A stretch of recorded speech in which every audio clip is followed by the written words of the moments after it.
Kale. Welcome to the Better Podcast. Is that what you wanted? Is that a little too loud? What I wanted, but that's too fine. loud. Hey, glad to have special guest in today. Kale, take it away. Yeah. So hey, we're super excited to have Kyler Saffo from Lincoln County Animal Hospital with us today to tell us a little bit about her story and her clinic and the legacy of her dad that you're carrying on now. And so, I think it's always exciting to have a guest. These are my favorite episodes, and we've known each other for quite a while now. It's been several. It's going on 3 years now, probably, that we've worked together. And so I'm sure you've loved every second of it, as Absolutely. I have. But anyway, why don't you... Jeez, Kale. Like, do you like me and enjoy the professional relationship we've had? That's what... We've built such a good relationship. I mean, that's why I'm going to poke you on that kind of stuff. Thank you. Thank you so much. Thank you so much. You grateful for that? I am super grateful for that. I don't know why I'm getting targeted right now by you. Sorry. It's going to be a great episode. Oh, wow. Okay. So, Kyler, why don't you just for everyone else, just introduce yourself a little bit, where you're from, and give us a little brief history about the clinic and your background. Yeah. So thank you for having me on. Thanks for being Of course. Excited to be here. My name is Kyler Saffo, and I grew up in Troy, Missouri, so about 45 miles northwest of St. Louis. And I was a Mizzou gal, so I went to Mizzou after high school pursuing a pre-veterinary program, animal science major. Mm-hmm. I am not good at school. I'm terrible at chemistry. Same. Took it twice. And I joke today, I'm not a veterinarian, and I joke today when we need something or, if they're looking for a doctor, I'm like, well, if I don't have the stethoscope, I didn't pass chemistry, my life would have been different. But so I pursued a degree in animal science, bachelor's of science, animal science. What does one do with that? And so it was an industry representative, actually, that had a good relationship with my dad, who was a veterinarian practice owner in my hometown. And he kind of introduced me to the whole world of industry. So being in the veterinary medicine world, but just on the other side of the counter. And I had never really thought about that. I knew reps. I worked at a clinic here in Columbia in college, and then I worked at Dad's practice all through childhood, and then, when I was home for the summer. And so I pursued a career in the veterinary pharmaceutical space for 12 years. I lived outside of Indianapolis for about a year and a half, worked at our corporate office, and then I took over a territory in the St. Louis area, and I spent about 9 years there. And then I had a short stint in training, which was from home full-time, which is not for me. I need human interaction. I need to be face-to-face. And so in that kind of end of my time as a sales rep and starting in that virtual training role was when conversations happened about buying Dad's practice, which is kind of unique and unheard of because I am not a veterinarian. But that's what we did. So I'll be celebrating a year of ownership in January. So I took over in January of 2024. I left the corporate world in the spring of 23. So I had about 9 months where I was an employee, kind of having influence and maybe making some change, but not necessarily paying bills or paying off a loan until January. So Yeah, which was actually a super... It was a blessing 100%. at the time. Maybe didn't always feel it wasn't exactly Wasn't the way the we plan. planned it, but was a blessing that you got the opportunity to be there for several months leading up to the transition. Able to affect some things and make that a much smoother, much easier transition for you. So I guess one of the things that I always like to ask is did you ever think you were going to be a clinic owner? Because you went into college thinking maybe you were going to be a veterinarian. So was that always a goal? Oh, yeah, for sure. I was just going to go take over Dad's practice. When I was a little girl, I had a step stool. It's funny because I'm sure it's not the same step stool, but my daughter has a step stool that she'll come if she happens to come in, if she's off school, she'll come in and watch my dad do surgery. And that is what I was doing 30 years ago. And so I always was going to go take over Dad's practice. I was going to be a veterinarian. I had all this crazy experience. I worked at the teaching hospital for a while, my first year in undergrad, and that was my life plan. And so when I failed chemistry and was very active in the Mizzou Swine Club, shout out, I held an office there. I was very involved with my sorority. I kind of took a turn that really nobody expected. And so, I think I thought ownership, but I think I put that dream to rest when I didn't go to vet school because especially at that time, that wasn't really normal. I don't know that it's necessarily normal today. I think it's becoming more known with the changes in the industry. But I think at that point I was like, well, I guess I'm just going to go be a rep and hope that I like it. You know, I wasn't in it for the sales. I was in it for the science, which that in of itself is a little different, being in a sales role and not necessarily chasing the dollar. But yeah, so I think I was, but in a totally different light. Yeah. And so how did being at your dad's practice and seeing all the things that he did, and basically growing up there, I imagine, how did that prepare you for being in the field as a rep? Oh, yeah. Yeah, it was really neat. I felt like what was really important to me, regardless of where I was, which clinic I was going into, I had very rural parts of, different states. And then I also had some urban areas. But no matter where I went, what was really important to me was building credibility. We see sales reps. I mean, as a veterinary practice, we see sales reps all the time, right? That's not new.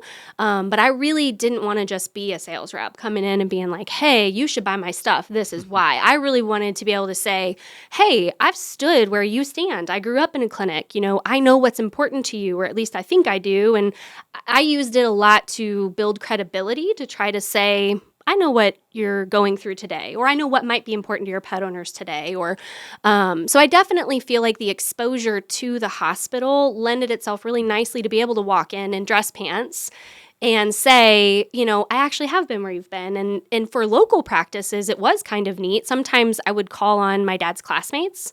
My field veterinarian, I'm sure he hated this. I love him dearly. He graduated vet school with my dad. And so I think when I started at the company and he would get in my car and come make calls with me, I think it was sort of like a full circle moment, like, whoa, so it was neat because I do feel like I was very well connected, especially to the St. Louis area, just having been my dad's daughter, the daughter of a veterinarian. So, yeah. Awesome. So talk a little bit about the history of the practice. If when did it start? Who started it? How did your dad get into it? Like all that stuff. Yeah, so the original owner, we just celebrated 35 years. So this past October was 35 years of existence. I have an employee that was there on day one, and she is still there. And so it's been 3.5 decades now. I'm trying to think. My dad graduated vet school and then spent about a year and a half in a practice in St. Charles, and then bought into Lincoln County Animal Hospital back in 93. And that was when my family moved to Troy from St. Charles.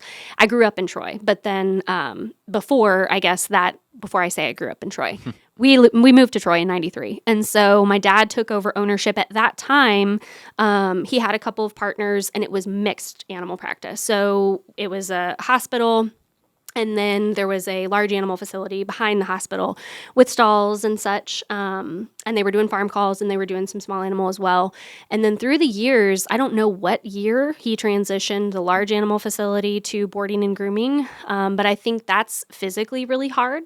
And he had a young family and doing emergencies on farm calls and things like that. They kind of evolved into just a small animal practice. And so he has been there since 1993. And so there's been a lot of change, a lot of, innovations in the technology they have, the things that they can do. They've added on some. My dad has added on, done a couple of additions. And so it's still the original building. Both buildings are still the original building. But yeah, it's been there a long time. Well, in the 90s in Troy, Missouri, it's a little different than 100%. today. Right. I mean, it's becoming a metropolitan area from the westward expansion out of St. Louis as St. Louis urban sprawls. For sure. Goes out there. So that's why large animals are going to go away too, right? Oh, yeah. Take care of the small animal. So no question about it.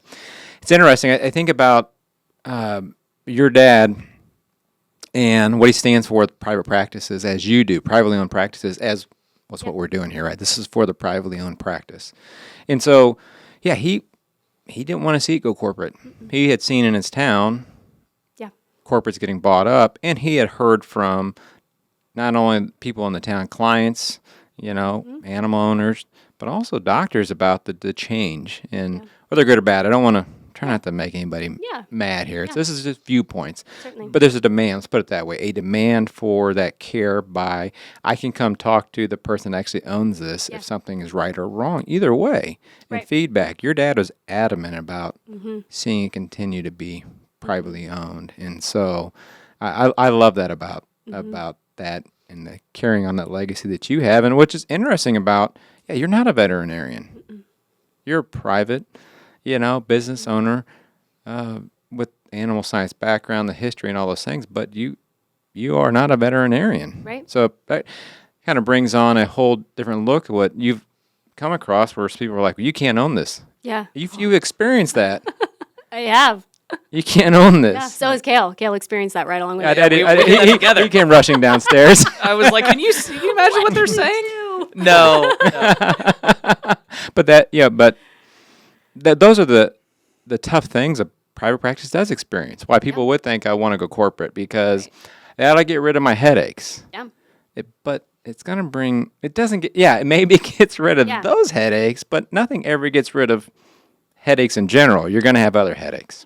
There's always a headache somewhere. Yeah. So For sure. So really not a huge question there, more of just I wanted to, I think, point out on, from Ken how he, from MVMA, which we talked about associations, how important, like people don't realize how important they are. And we'll get to that later. But that's where we met your dad. And he had heard Wes and I talk about private business owners and legacy and what do you do and how do you keep it private. And he came to us and said, I want to, we didn't really know what the direction was going to be completely in the beginning. And I was so nervous to tell y'all what I was doing. I was still with my company. Sure. And I remember the first time meeting you, I was like, I don't want people to know this. Like, I don't want people to question my integrity. Right. Because I was calling on practices in that area. And that was part of why I stepped out of the field. But yeah, Dad was like, hey, I saw these two guys and I think they're out of Columbia and we should just check them out. And I'm like, oh, okay. I remember taking the phone call when your dad called the first time, and he's like, hey, so I'm thinking about selling my practice to my daughter. Can you guys help me with that? And I was like, yes, absolutely we can. I don't recall if Brian was on the phone. You're really trying to get business. but like Really closing. I'm kidding. I was- Closing the deal. I'm glad you did. But I'm it was glad like you that's did. a legitimate risk. It is. Yeah. It's our job to point that It's out. our job to point that out. And I'm like, if you want to do this, you want to go for it. That's great. I'd love to help you do it. But like, it was one of those things that gave me some pause. Yeah. And so I would be curious to hear like what, if Brian was on the call or not, regardless, like what were those conversations like, after the meeting and like when you guys were sitting around like talking about, is this a venture that we're actually going to do? Because there were some legitimate risks associated with doing this. 100%. Yeah. No, I think it's funny because I remember that conversation with you and I remember being like, yeah, I feel that. I mean, I still feel like I feel that a little bit. And being in the practice, I wasn't in the practice every day at that point, but then being in the practice every day and seeing it at that point and seeing how much Dad was there and he had already, he had stepped away slowly, but I definitely felt that risk. And I think with Brian specifically, I told him this recently, actually, he is my like voice of reason. Like I will dream and I will have ideas and I will probably say some off the wall stuff. Did you just say a husband was a voice of reason? 100%. Can we get okay.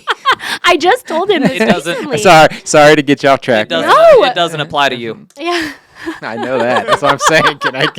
It's possible. I just want to say it's possible. Okay, sorry. It's possible. He's your voice of reason. He sorry. really is. And Thank you, Brian. Thank you, Brian. Yes. So he definitely grounds me and I might say something and he'll be like, okay, but we need to consider all the options, which I find sometimes annoying because I'm like, this isn't going to happen. The details. But yeah, the details. And it's just a business. Don't I'm just ruin my quitting a job. dream. Yeah. So, and a successful a job. very successful I mean, job. you're very successful. Yeah, I was. Very I successful. was I had just We knew what you were making joined a and going. leadership, and the car and the insurance and all the things you don't think about.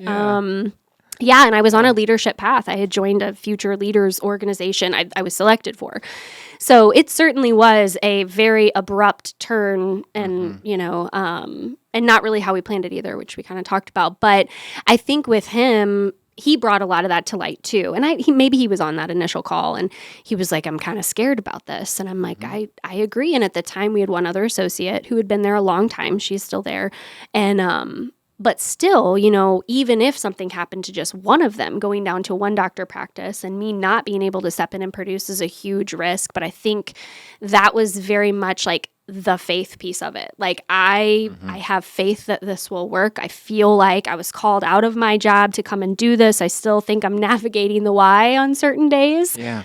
But I think for me, it's put me in a space that I am leading these people in a very different way. You know, I am a different generation than my dad. I'm a female. I think there's certain aspects to that are very different than the way it was run for 35 years, just in the way, the philosophy, the things that I really am passionate about and the things that really don't ruffle me are just different. And so I think that piece of it was really exciting, but also a little bit nerve-wracking. And I think too, through all of that, I randomly on a Friday called you and I was like, hey, this guy called me and wants to come and interview with me and doesn't want to fill out an online application. And he's a doctor and he's been out for a year.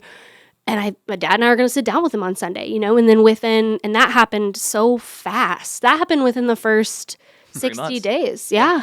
Yeah. He came aboard before it had been 90 days. Yeah. So now I have 2.5, if you want to talk about full-time equivalents probably. But so a little bit more of a cushion, I would think, bringing another individual in. But I still think about that, you know. That's still a huge risk. That's what's unique about it. I can't step in and produce. I can do all I want from marketing, pricing structure, you know, different things that we can do on the business side. But at the end of the day, I can't step in and do a yearly visit, you know, so... A lot to unpack in what you just said. I mean, a lot of great, a lot of diamonds in there. I heard, hey, I'm a female business owner in Troy, Missouri, probably, right? Yeah. You know, right? Yeah. You know, I think too your optimism, which your faith in the ability to have the culture, have the things go right, to have doctors succeed. And the one thing is interesting to bring out is that as a veterinarian who is a business owner, so that person, those two hats they have to wear. That's a struggle. Kale and I talk about it, and we're rolling this around. It's like, as a veterinarian, you do have that animal science hat on that is rules-based. Yep. That is like, you step outside these rules and do malpractice, you're in big trouble. So you're just really rules-based. So then you come over to here as a business owner, and you don't really, what rules do you have? Right. I mean, you do, right? Yeah. Right? But you get to paint the picture of what you want the practice to be, how you want impression for clients coming to, whatever that is. You have a blank canvas on that side. So yeah, I go back to chemistry wasn't your thing because you're thinking, I don't really care about covalent bonds and right? You're right. Yeah, electrons, neutrons, protons, like how many combine and make this and that. H2O is water. I know that, but right? Yeah. And so, you were thinking not about the details.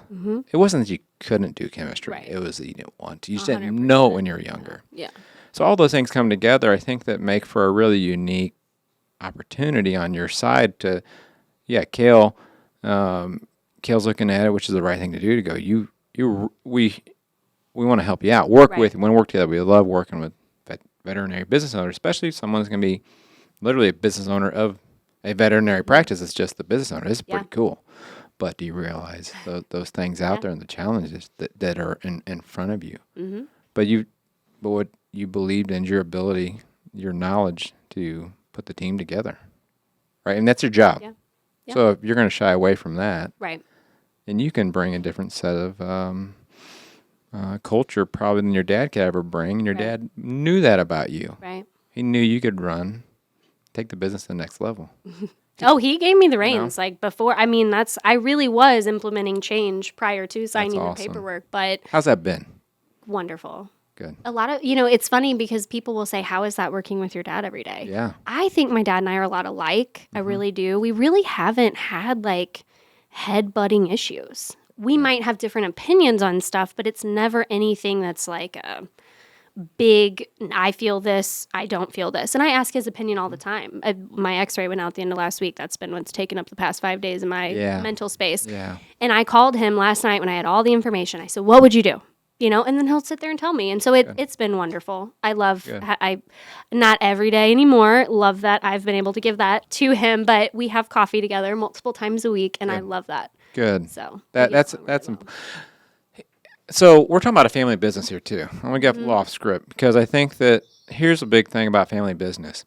I come from a family business, and we had a very successful family business. But that's what I always did. Went right into it. And one of the things in the family business was sold later on down the road because we just couldn't come to who's going to buy what, who's going to get what kind of stuff, right? Yeah. It wasn't about the success of the business. It was about the transition, the toughest thing to do. Yeah. You went out and proved, though, to yourself that you could go do your own thing. And one of the key things to success in a family business is for the next generation to go do their own thing. Right. And then if you still want to come back, Yeah. it's still there. Mm-hmm. So you didn't even, it's amazing how these things have lined up for you, Oh, yeah. Yeah. right? Yeah. Oh, certainly. Like, And my brother had no interest, so I'm one of two. yeah. And that was a conversation we had early on, was like, well, if you're going to do this, like, do we need to make sure your brother's good with this, Yeah. And he was Absolutely. super supportive, but in a conversation with him very recently, he was like, it's crazy because you've really gone full circle. When we were children, not little children, but let's say middle school, Dad would give his employees the holiday off, and we would open our presents probably painfully early in the morning, and then we would go to the clinic and do kennels. Yeah. And so, like, from that to working there in high school and college, which probably gave my dad some gray hair, and then, leaving for 12 years and then coming back, it really, some of these employees I've known since I was 4 years old. Yes. And that's hard. I understand that. And that's beautiful, I actually you know? understand that. I do. Yeah. I had the ones weighing me on the produce scales as babies. Yeah. As a baby. Yeah. Literally, and I'm their boss in my That's- 20s. That's a huge transition. Yes.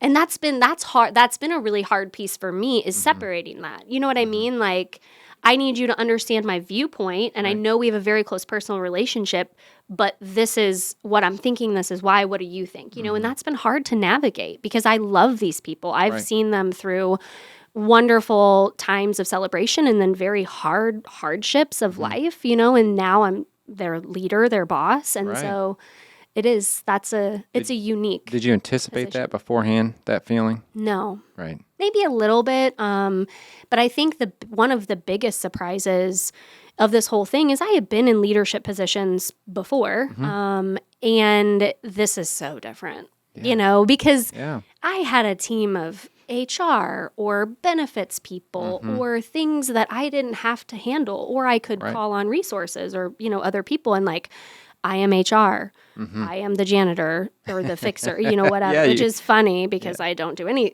Right. I hang pictures now. I do all kinds of fun stuff. Dr. Brandon did put together the new chairs in the lobby, which I was grateful for. Thank you, Brandon.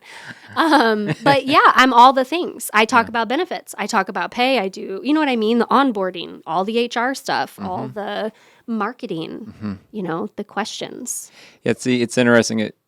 Talking about your husband seems more details, right? Thinking about these things, which might prevent someone from launching an ownership. Yeah. Someone that thinks about the details too much probably is not going to do it because they're going to be like, "What about this and what about that?" And you're like, "We'll figure it out." Yeah, I'm not going to think about all the details. I need 2 details. We got revenue, and did we make money? Yeah. And then we'll figure out the rest in between. Yeah. I mean, that's That's what I do every day. right. Yeah, and then what pops up, what happens, and so no, that's a dichotomy of differences there on that. But I think your path, your story there is really, as we sit here and talk, I mean, these are things that pop in my mind just from coming from a family business. My grandpa started the store in '68, or bought the store in '68, and my dad comes from a family of 8. Oh, wow. So there are 4 older and 4 younger. And the oldest brother was the first in the business. And my dad came back after college. And Dad went to college, and he'll tell you why. He goes, because the Vietnam War was going on. Yeah. Vietnam War's not going on. I don't go to college. Yeah. And he said, but Grandpa asked Dad to come back, so he did. And having 2 sons in the business with 2 different directions, and I don't know all the stories, but it created a family rift. So what you said earlier about, is your brother okay with this? And lucky you don't have it's not a huge family then, just the 2 of you? Just the 2 of us. Yeah, that's what, looked back my dad. There's still a rift to today. Yeah. I mean, because there was a part where another brother came in the business while I was running the business. Because I think we were having a struggle. Like, my dad was thinking in his mind, without telling me, like, I need a backup plan. Yeah. I can see Steven getting frustrated. Maybe he's going to leave, which I did. But then that didn't work out because that guy, God bless him, Yeah. good guy, but to throw him in and expect him to run a multi-generational business. It's situation, yeah. 50 years old, right? All those things, multiple locations. It's so cool how these steps that have gone along to get you to where you are have happened. Yeah. I mean, they really. Did you know 10 years ago? Like, No. 5 years ago? Probably 5. 5. Okay. Yeah. So we are still seeing a shift in veterinary medicine. And I felt that in the pharmaceutical world. You know, if I have a practice that's been a wonderful customer and I'm going to baseball games and Christmas parties and retirement parties, and then all of a sudden they're purchased by a large entity, that changes the game for my business in there, Yeah. you know, which is such a small part as a rep. But I think I could see that sort of change happening. And I think it is really appealing to say, what if I could do my own thing? What if I could be my own boss? Could I do that? Could I manage those people I've known forever? Yeah. Would I be good at that? And some days I'm like, okay, I am exactly where I'm supposed to be. And some days I'm like, what on earth have I done? You know, and I think that's natural. I think that's part of kind of figuring out my purpose in every single day. But yeah, it's been a road. You said navigating your why earlier. Yeah. What is that why? So I feel like it's multifaceted. I love the science. I love veterinary medicine. I think pets are special. Yes, they are. They are. And so that piece of it has always been there, right? Whether I was trying to pursue to be a veterinarian, pursue that schooling, or going into the pharmaceutical world. But I think as I've gotten older and seen my town grow, my community grow, I think being a small business owner, I will think twice now before I buy something. If I know somebody in the industry or I know that there's a business in town, I will do that. And I think that's an important component. Buying from small independent businesses, 100%, right? 100%. Yeah. It makes, and now, don't get me wrong, IVM's on Prime. Sorry, Dad. He's still. Oh, that convenience is hard to get. It's hard to break. They've got us. Yeah. They have us. That's a good thought though, because last night we went to Mad Cow here in town, locally owned, veteran owned business. Yeah. But I go to them. It might be a couple dollars more. I go there more often 100%. because I know Yeah. that they're a locally owned, veteran-owned business than I do go to Cane's or something on the way home or something Right. like that occasionally. Yeah. It's worth it to me to do that. And I think we still see that. I mean, I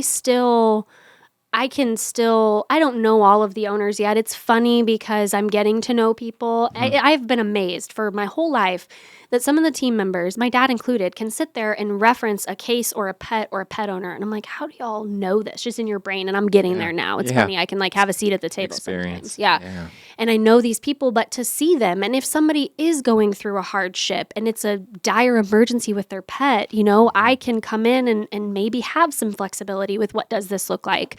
I think it's being able to decide hours and holiday hours and make changes on the fly that we have the ability to do because it's me they're coming to and asking me. Yeah. And I see that. I see the importance of that all the time. And so I think that's a huge component to my why is I think we still see small businesses in the community and that's still preserved. That feeling is still preserved where I live and that is important. And I make choices, like you said, about what I do or where I go based on that. And so I feel like that's a big professional part of the why for me as well. It's your impact on people, Right. and you can have that impact that way, and happens to be through animals, which are fun. I mean, Kale, we were talking a couple episodes ago about dogs and cats and bonds, and Lauren's allergic to cats. We don't have cats. We have dogs, and so I'm like, do you have really that close? I remember this episode. Yeah, you said you don't have that with a cat. Yeah. So, we're over at some friend's house for dinner right before Thanksgiving. Saturday night, and they have a cat. And Lauren, as long as she doesn't touch it, but this cat came up to me and started just weaving my legs, going up in the cat, purring. I'm like, and I'm thinking, okay, Kale, I see. Yeah, this cat is sweet. Yes. This cat's They're sweet on me. It's and I was like, yeah, I'm going to pet this cat. I can't make sure I go wash my hands like Lauren does. Yeah, because but no, it was so I was like, okay, Cats are cool, man. They really, yeah. I don't have the experience with them, and so yeah, the animals are cool. So I wanted to go back to that and be like, yeah, the cat. I remember you. Yeah. I listened to that episode, and I remember you saying that, and I laughed. I'm still trying to make Brian a cat daddy. We have 2 cats now. He hates them. Hates them. So Wants to let he him would outside be to on play yours. occasionally. To play and never be seen again. One of them. I grew up. I was always allergic. I have asthma and all the things. I really feel like being in a practice and exposed to it every single day has helped tremendously. And we now have 2 cats. You better get over it. Right? I love the fact I'm allergic to cats, so I bought a vet clinic. Yeah, and we had cats growing up. I don't know at what point we found this out. Was your dad? Did your dad just say, "Hey, she's gonna get over it"? I just What feel was like that it was. like? I don't know. I would bring them home and keep them in my room, and like my mom wouldn't know. Like it was a whole. The reason they had so many cats was because of me, and then I just left them there. And cats live like 20 years. I mean, it's not the same. They fend for commitment as themselves. a dog. They're pretty sustainable. Yeah. And so my daughter was really the 2 cats we do have are like the terrible, sad, traumatic cases, and so they're kind of special needs cats, and my daughter has that. She is very much like, give me the animals, I will take care of them. Oh yeah, so I'm shocked we got 1. I am beside myself that we have 2, and the second one is gonna do us, and the Christmas tree's still not up, because that is a whole thing in and of itself. But Oh yeah, I'm dreading. I'm dreading that about myself. Kale, you got a nice agenda put together that I'm good at smashing. Well, no, it's okay. It's okay. I know we're talking about cats and Christmas trees. So one of the things that I always want to ask people on these is like before ownership, was there anything that just scared the crap out of you that you were up at night thinking about? What if this happens? What if that? And was there anything that you thought about that? And then my follow-up question to that is, which of those came true and which of those like never showed their face? Yeah. So I feel like we touched on a little bit. Being a non-veterinary owner was a huge risk. Having a payment, like having a loan payment, and I had seen the financials. I was helping Dad essentially run it when I was there as an employee, but I wasn't on the hook for anything. And so I think that piece of it was always sort of there in the back of my mind. I think one thing that we think about in probably any medical field is like, could we be sued? You think about malpractice. I'm not a practicing veterinarian. What does that look like? That one did come true. Not malpractice. Something more record keeping, sort of frivolous, but needless to say, Not sort of. I navigated. Not sort that. of. It was frivolous. It was And frivolous. Yeah, I want to preface this with this lawsuit. We're all like, are you kidding me? You're gonna. Why would you Yeah. even bring You this? shouldn't even be allowed to be sued for It this. was crazy. Yeah. But sorry. Yeah. No, you're right. Yeah. But I learned so much from that. Like, and that's true in anything you do, I think, is just you're faced with adversity. You really have to figure out what the best course of action is. And then you try to glean what you can from it. I learned a lot. We've changed some of the way we do record keeping and ownership of pets as a result. But yeah, that came true. And that was sort of this might happen at some point in the course of ownership, whatever that looks like. But that was like month 5. Well, can you talk a little bit about what happened? Yeah, Just for some color about how actually ridiculous this truly was? Yeah. So basically, it was a dispute between 2 people who, on very, very long amount of time, we had seen a pet under both people, had brought it in and filled out new client paperwork. And I think they got into an internal dispute about who owns those records. And they're legal documents. When we create medical records, when my technicians, we're still writing, we're working on that. We might be getting Paperlight here very soon. But when my technicians or my doctors write anything, that's a legal document. And so basically what had happened is a person was asking for the records that they didn't technically own, and we had no permission to provide those. And so there was a lot of drama around that physically in the practice, and, legal action was threatened. And so at that point, I'm like, Dad, what do I do? Because that's what I do. Dad, what do I do? And he was like, why don't you call the MVMA? Like, see if there's something you can do. See, we're MVMA members. And MVMA or AVMA? MVMA. It was MVMA. Missouri, yeah. It was Missouri. So I called down there. So I called Jeff City, and I was like, hey, this sounds crazy. I don't actually have a lawsuit on my hands, but I'm a catastrophizer sometimes. Like, what could happen? How can I prepare for what could happen? And so I said, I don't have a lawsuit yet, but this is the situation. It's really over records. It's not any medical wrongdoing. I just need some guidance on this. And she was like, actually, we have an attorney that'll give you a free consult. okay. So I get in touch with this attorney, and he talks to me through, and he kind of said the same thing, like, oh, you're good. Like, I know a lot about the Missouri Practice Act. I know a lot. I've learned a lot. And he basically walked me through everything, and he said, I am actually the practice liability attorney for your area. So if this does turn anything, it'll be me. I'm like, okay, so great talking to you. Hope I don't have to talk to you again. Yeah. But good to know. And then I don't remember the amount of time. It was probably 6 or 8 weeks from that phone call. I was served with papers. That's never happened in my life.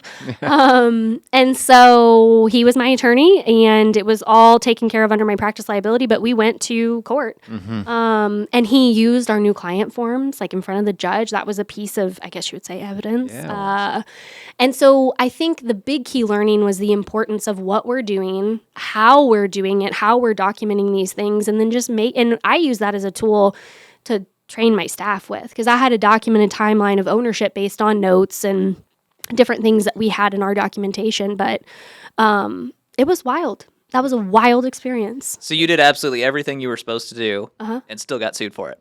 Yep. That's But nice. not medical. That's even what my attorney said was like, I've been doing this for 20 something years. And I'm like, I hate when the sentence starts like that. Like, well, let me give you a once in a lifetime opportunity. This is the show me state. Yeah. Ooh, yeah. So, So show me. You will. Yep, we did. It was dismissed, taken care of. Yeah. Easy. Yeah. Easy on that side, but Yeah. still Still the had to go.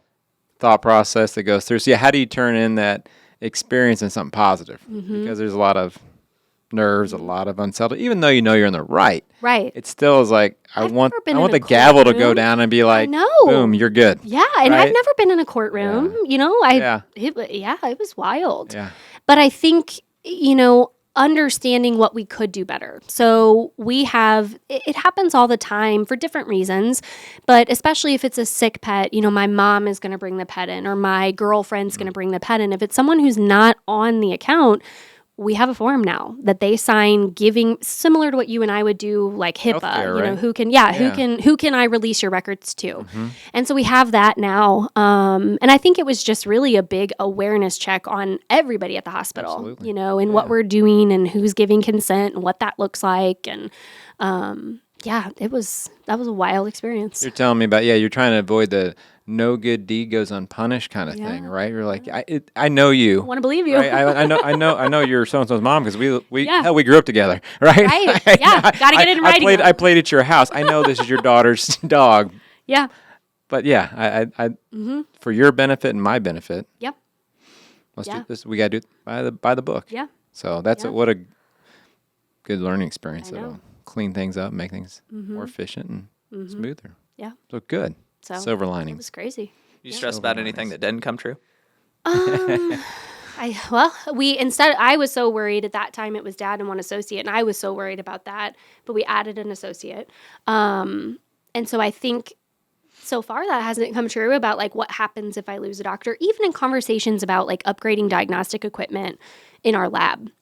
It's not necessarily you're going to pay this amount for this machine. It's like you're going to commit to this using this many dollars or tests or whatever.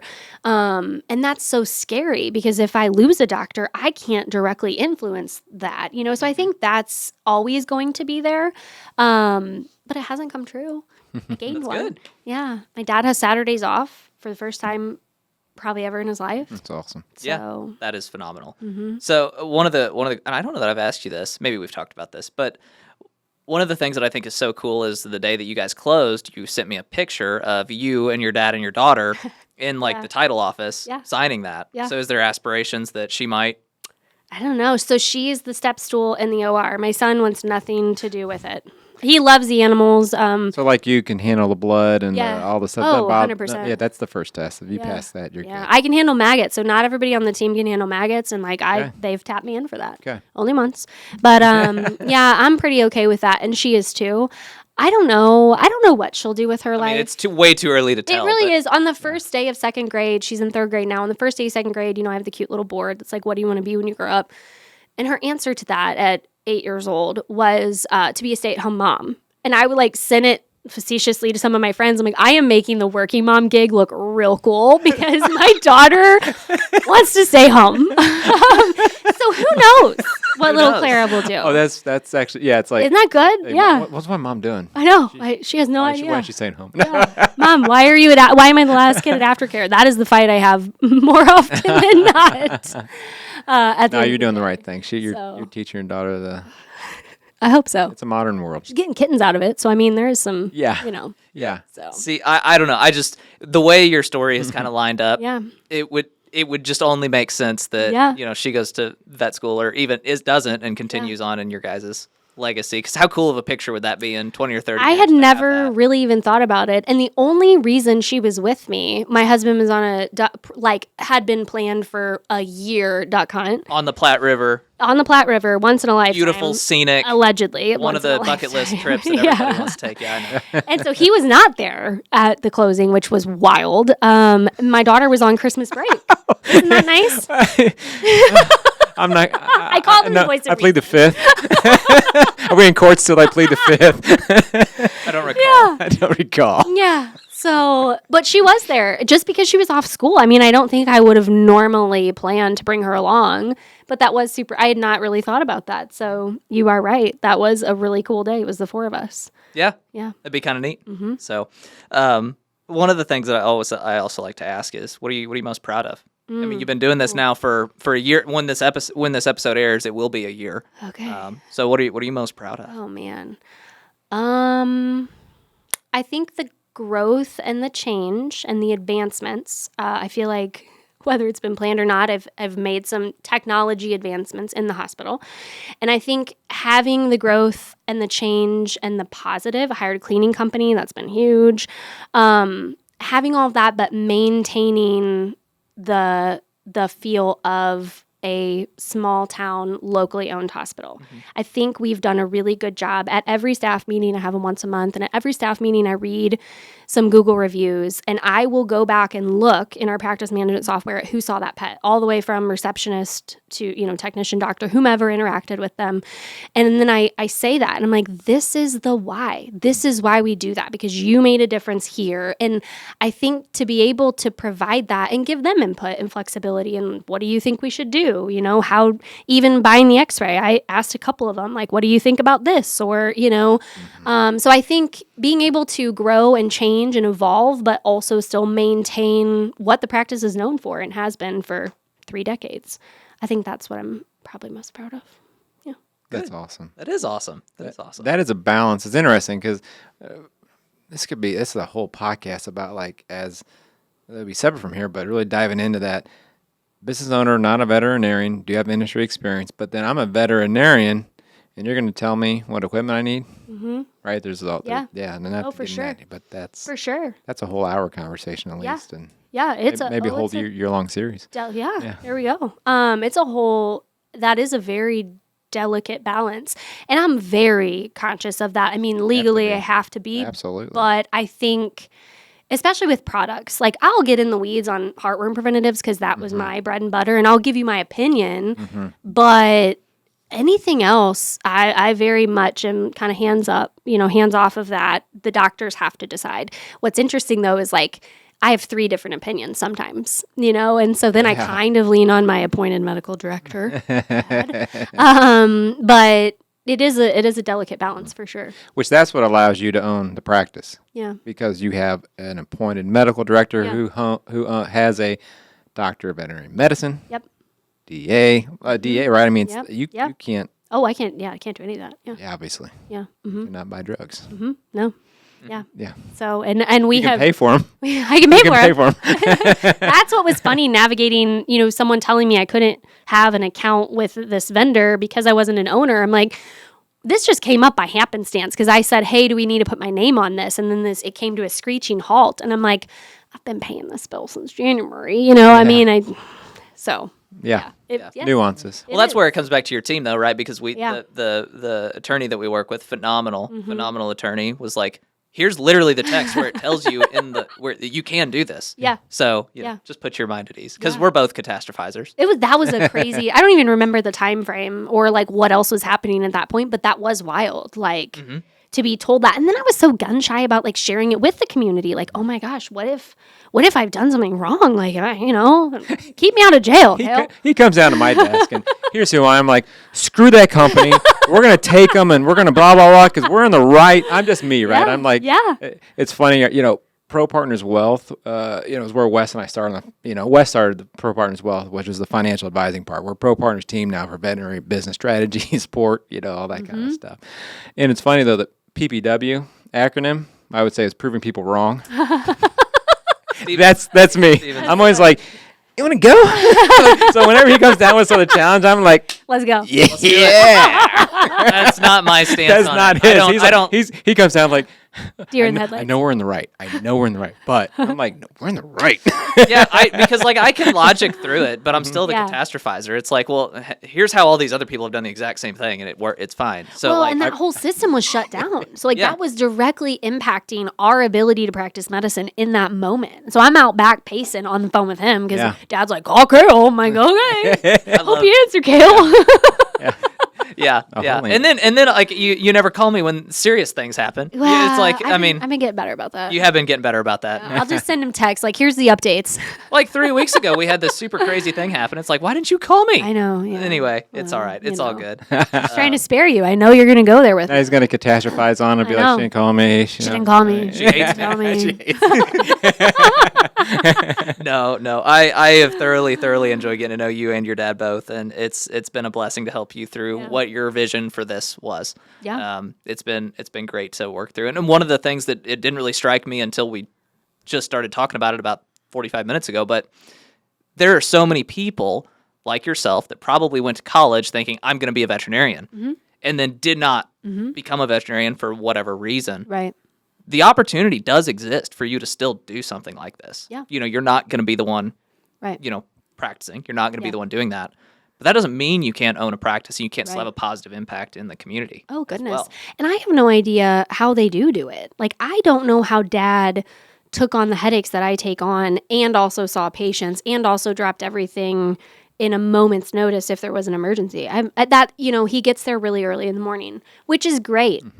I love that. I'm a morning person, but like I have I made gingerbread shaped waffles this morning. Like, Yeah. I got stuff going on. I can't go in but that was his answer to it is he would get there at 6 a.m, make a pot of coffee and get all of his stuff done. Because then as soon as that door opened, he's practicing medicine, and so that is a shift and, because I don't know how he did do it, but you can do it. You can. It's a little scary. You can call me. terrifying. I'll give you any advice. I don't know. But yeah, it's kind of like I was able to re-engage a dream that I had that I kind of laid down because I had gone into industry and, I wasn't going to pursue my DVM, but here we are. Here we are. Well, I had a call from some couple of guys that got hooked up to me through Bank of America. They're wanting to buy, trying to be private equity guys, right? And start one up. Like, we're looking at this practice. It's got this one doctor. And I go, one doctor? How old's the doctor? And suddenly they're this, like, and have they been trying to hire? Yeah. And I go, you really want, like, oh, we can figure this out. And I'm like, no, you can't figure that out, right? Yeah. That doesn't need, that needs a whole lot of work. Yeah. So I think one of the key points into how does it work is that you've got to have a hospital that already has a culture to it, right? That already has functionality. I think where people get wrong is they'll go, oh, I can do this. I can do this without understanding those things. And you knew you could do it because you actually knew. Right. Knew what was going on and you did understand it. It's neat, it's fun. And so, yeah, there's also those that are out there that And that's a hiring a doctor, regardless of where you are, even if you are a doctor who owns the that practice. owns it, trying to hire. Yeah, that's the whole hiring. Brandon was such a crazy story. I'm so grateful. I had no idea. I remember telling you this. Until I had hired him, I had no idea who he was in conversations with. And he was in conversations with people that there's no way I could have competed with. Yeah. But what he wanted was that local business, small, you know what I mean? Small business feel. And so I think we were a beautiful answer to that. In the town he went to high school there. He lives a little bit further north of Troy, but he went to school there. Good. And so I think that was we found ourselves in a very unique position. I remember that, and it was in a hurry, and Dad hadn't hired anybody in 20 years. Yeah. So that in and of itself is a feat, whether or not, even if you are a veterinarian. So yeah. But probably seeing you as, the owner, longevity, there's not questionability. There's not questions on succession anymore. Right. Is this going to go corporate? Is it Yeah. going to shut the doors? Right. Yeah. There's a lot of things that we talk about when you recruit and hire. That person has to see themselves be able to have a future at where they're at. And I think that's Right. one of the big parts of the problem is when people talk about it's hard to hire. Yeah. Yes, but the problem is there's probably an internal problem that you have Yeah. that you're not addressing that's causing Right. the hiring yeah. to be hard. Yeah. Oh, yeah. And we have some of that too. I mean, we've had one kind of revolving door of a technician that we just haven't found the best person yet. Yeah.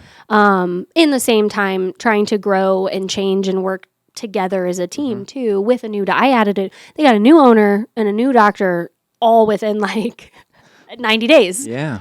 So that's a lot. A lot.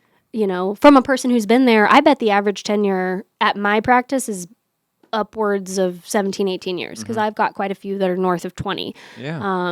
And I love that. That's a beautiful thing, but that's going to be a lot of change for somebody that's lived through, everything that veterinary medicine has endured. I've been doing it this way for 20 2 years. decades. You're going to Yeah. bring on these new thoughts and new ideas. So it's fun. Mm-hmm. Challenges you. Challenges you. It is. Yeah. So I guess to kind of wrap it up, is there anything that you wanted me to ask you that Ooh. I did not ask you about? Because this is kind of your moment to have a one-off. I don't know. I think that figuring out my why and how it relates to veterinary medicine was a huge part. But I also feel like I can step away and I am very passionate about mental health advocacy. Yeah, talk about that. I'm part of a ministry. Yeah. So I work with a ministry out of St. Louis. And right now we launched a program earlier this year. It's called Soul Shepherding, and it's kind of a holistic approach to the mental health crisis in teen girls. Good. And so I found myself in this position of I own a practice. I'm really busting my tail to try to get it to produce and make sure that, we're firing on all cylinders, and every day it's a different cylinder that, kind of has to be juggled. But then I also have this beautiful ability to kind of do things on the side that I might not have when I was working in my corporate career. And that's a big part of my life and my story is mental health. And we could sit here and have a whole podcast on the veterinary community. And so I think that has really been a neat part of it too, is understanding that, yes, I am a small business owner, but I'm in a very unique space. It's not normal, like you said, but it could be. You could do this. You could pursue if you failed chemistry and your parents were really upset with you that you weren't going to try to go to vet school. I'm still here, and I'm still doing it, and that's a really cool thing. How do you find out more about what you're doing with soul shepherding? So it's fearlessunite.com. Okay. And it's a soul shepherd program. Soul shepherd. Soul shepherd. Soul shepherd. Soul shepherd, shepherding souls. Okay. Yeah. So I think that's wonderful. We can, if it's all right, we could add a link to that. If someone, I did not intend it. Yeah, that's very sweet of you. Definitely. Thank you. That's mental health it's real. It's real. It's we got a lot of regardless of the industry, the age, the gender, the demographics. Females, youth, female. I read a big article yesterday about, there's women have a hard time finding men that are meeting. Yeah. That aren't still this. Yeah. This bro thing, right? Yeah. Right. And women are, you're in a lot of pressure. Yeah. I mean, I have a feminist for a wife, PhD, who's a mom, and so I'm a feminist myself by that relation. I understand not on a feminine level, right, but on a masculine level, and try to work with my boys on that because it's real. Understanding that. Oh yeah, it's real. So thank you for shepherding that. Yeah, that's wonderful. We're here for you too. Whatever we can do. Thank you, Tyler. Thank you so much for making the trip down here today. This We'll was probably fun. do this again. I would love it. Yeah, we'll probably do this again at some point. But yeah, no, we appreciate the relationship that we've built, and I'm just can't wait to see what you do with it and where this goes in the future. Thank you guys. Kyler, thank you so much. Yes. Hey, thanks everybody's listening out there. If you like what we're doing, please subscribe, like this episode, share this episode too, and especially something at the end there too that's so important, mental health. And independent business matters. You showed this today, that independent businesses matter in our community. If you're going to talk mental health, what matters is having someone that can care for you. Yeah. And that's an independent business owner. You're the CEO of a major corporation has different things to work on. They can't care about the local community. So it matters. Thank you for what you're doing to carry on the independent business legacy. Thanks to all listeners. Peace and blessings. See you guys.